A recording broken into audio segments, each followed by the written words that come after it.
Hey, Cowboy. David from Hammer MMA Media. So before the fight, it seemed like there was some bad feelings between you and Matt Brown, possibly entirely one-sided. Was that resolved by the fight? Do you feel like you've earned his respect? Yeah, I mean, that was just him working with my old coaches, man, telling them, one, I'm probably a slow starter, and two, I'm an emotional fighter, so probably get in my head and try and go out there and get me to fight angry. So I got him to hug me in the third round. It was all good. So that's another knockout victory for you at welterweight. I know you've bounced back and forth between welterweight and 155. Where do you feel you stand now in welterweight with another ranked win? I feel good, man. Fat and healthy and living the good life at 170, so I feel good up there. Yeah, should be easy enough for me to cut to 170 in a few weeks to make a Denver card, I think, so it'll be all right. Cowboy, congratulations on the win. Your striking once again looked, even better than the fight before and the fight before that. How much of that do you owe to Brandon Gibson and the work he's done with you? Oh, definitely, man. Brandon and I have been working together. A lot of credit to what's going on there.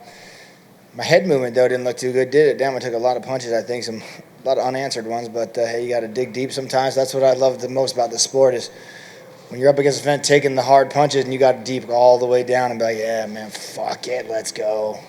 And obviously, you like to keep active and fight as much as possible. You're on sort of your own Cowboy schedule, so to speak. How many times do you want to fight next year? As far as I know, Denver is sort of the first stop, but after that, have you kind of looked at next year? How many times do you want to fight? Oh, man, as many as I can. That's what I love. A lot of people like to take time off. I don't know why I don't. I enjoy.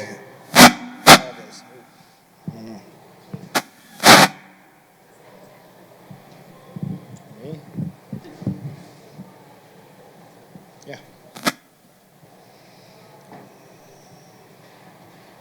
Hey, Cowboy, great. Congratulations on your win today. If there is an opponent out there that you would like to fight, who would that opponent be? Does it matter? Or No, it doesn't matter at all. I don't care. I really don't. I mean, if I had to pick one, I'd want Damian Maia because he's on the way to the title fight. But if I had to hurry up and choose someone for Denver, whoever they want to give me, that doesn't matter to me at all. So staying busy, staying fun, and that's what I love. and the fans here, they're outside, just cheering for you. How you like the fans in Toronto here? It's awesome, man. I'm 3-0 in Canada now. They're finally letting me back up in this beautiful country, so it's good. Maybe I can come up here without the UFC, do some fishing, some hunting. We'll see. Cowboy, congrats. Did the eye bother you at all in the fight? No, he didn't really hit me in the eye. He hit me in the neck a couple times, but eye was good. I don't even think it started bleeding, but it really wasn't a concern, it healed up nicely and ready to go. Was the fight tougher than you expected it to be? Way tougher. He hit a lot harder and it was a lot more durable than I expected him to be. And you mentioned that you want to come back to Canada without the UFC. Can you only come to Canada if you're fighting? Yeah, because I have to get a temporary visa to get in. Well, I didn't this time. It's the first time that they kind of just were like, oh, yeah, you're here with you. I handed my passport and let me through. So maybe I'm on like a rehabilitation program. So maybe I'm rehabilitated. I don't know.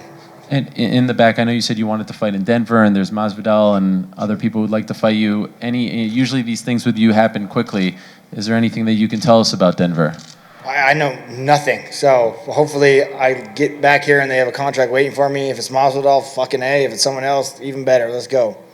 And finally, just to wrap up the week for you, can you tell us about your lunch with Dana White? How did it go? It went very good. It wasn't a lunch. He just pulled me aside after the media scrum, and we talked for about 15 or 20 minutes, and he's a happy man, and I'm a happy man. So just talked about what I wanted to, like I discussed with you, and, what he expected out of me, and it went very well.